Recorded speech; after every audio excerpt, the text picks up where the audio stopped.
एक ऐसा मुल्क जहां ट्रेनें 5 सेकंड लेट हो जाए तो भी माफी मांगनी पड़ती है। यहाँ पर रोबोट इंसानों के साथ काम करती है। यहाँ के लोगों ने ज़लज़ले के साथ जीना सीख लिया है। यहाँ की ट्रेनें हवा से बातें करती है। ये है जापान। जापान एशिया कॉन्टिनेंट के मशरिक में वाक़ई एक जजीरा मुल्क है जो छोटे मोटे 6850 जजीरों से बना है। जापान के करीबी पड़ोसी मुल्क चीन, कोरिया और रूस हैं। जापान का दारुल हुकूमत टोक्यो शहर है। टोक्यो न सिर्फ जापान का बल्कि पूरी दुनिया का सबसे बड़ा मेट्रोपॉलिटन शहर है जहां 3 करोड़ 70 लाख लोग रहते हैं। टोक्यो के अलावा नागोया, क्योटो, ओसाका, योकोहामा जैसे बड़े शहर जापान में मौजूद है। पूरे जापान की आबादी तकरीबन 12.5 करोड़ मानी जाती है। बड़ी हैरानी की बात है कि जापान की आबादी आहिस्ता आहिस्ता कम हो रही है। यहाँ पर बर्थ रेट बहुत ही कम है। जापान में बुजुर्गों की तादाद बहुत ज्यादा है, जिसकी वजह से जापान दूसरे ममालिक के नौजवानों को जॉब्स अपॉर्चुनिटी दे रहे हैं। जापान की शिंकानसेन बुलेट ट्रेन सिर्फ एक ट्रेन नहीं,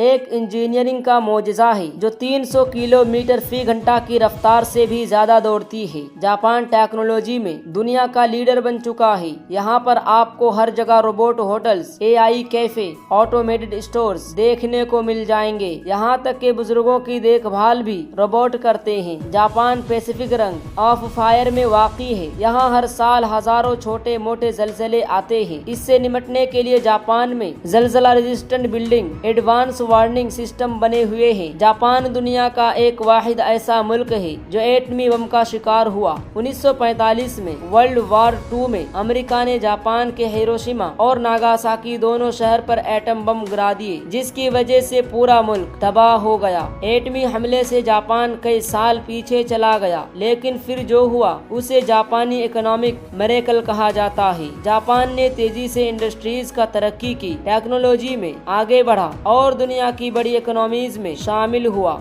आज जापान दुनिया की तीसरी सबसे बड़ी मईशत है, जिसकी GDP 5 ट्रिलियन है। जापान की ताकत उसकी मैन्युफैक्चरिंग इंडस्ट्री है। सोनी, होंडा, टोयोटो जैसी दुनिया की बड़ी कंपनियां जापान की है। जापान को ऑटोमोबाइल और इलेक्ट्रॉनिक का हब माना जाता है। जापान में खेती करना आसान नहीं है। पूरे मुल्क की 12% जमीन ही काश्त की काबिल है, बाकी पहाड़ और जंगल है। फिर भी जापान एडवांस फार्मिंग करता है। राइस जापान की अहम फसल है। उसके अलावा ग्रीन टी, वेजिटेबल्स और फ्रूट्स की काश्त की जाती है। जापान में दरिया भारत और चीन जैसे लंबे नहीं है। इशिकारी, टोन, शिनानो जापान की अहम दरिया है। जापान एक ऐसा मुल्क है जहाँ का क्राइम रेट ना होने की बराबर है। यहाँ के लोग ईमानदार हैं और यहाँ पर खोई हुई चीजें आपको वापस मिल जाती है। यहाँ के लोग डिसिप्लिन को काफी अहमियत देते हैं। जहाँ लोग लाखों की भीड़ में बगैर धक्का दिए चलते हैं। यहाँ की ट्रेनें 5 सेकंड भी लेट नहीं होती।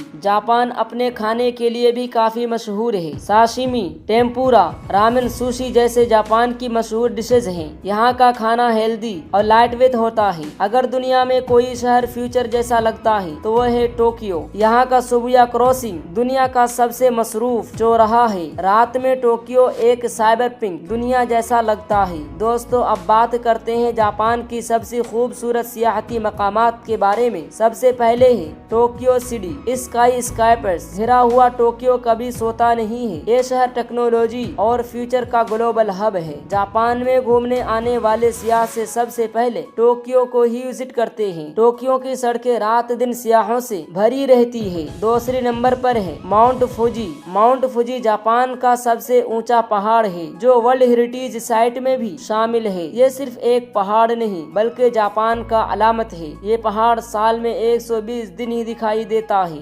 जनवरी के महीने में इसे देखने का अमकान तकरीबन 80% होता है। पूरे साल में ये ज्यादातर बादलों से ही घिरा रहता है। उसके बाद है नारा पार्क क्योटो। क्योटो से पहले की राजधानी रहा नारा पार्क एक प्रामीण जगह। इसके हरे भरे बागात में आजादाना घूमने वाले हिरन रहते हैं जो इस शहर का अलामत है। आप इन हिरनों के साथ घूम सकते हैं, उनको छू सकते हैं और उनको खाना भी खिला सकते हैं। नारा पार्क जापान की बहुत ही मशहूर और फेमस घूमने के लायक जगह है। इसके अलावा है जापान में सप्पोरो, क्योटो, नाकाशिंडो, कोबे जैसे भी कई जगह हैं यहाँ घूमने के लायक है। जापान ने हमें सिखाया कि हालात चाहे जितने भी मुश्किल हो, इरादे मजबूत हो तो दुनिया में सबसे आगे जा सकते हो। तो दोस्तों ये था एशिया का खूबसूरत मुल्क जापान।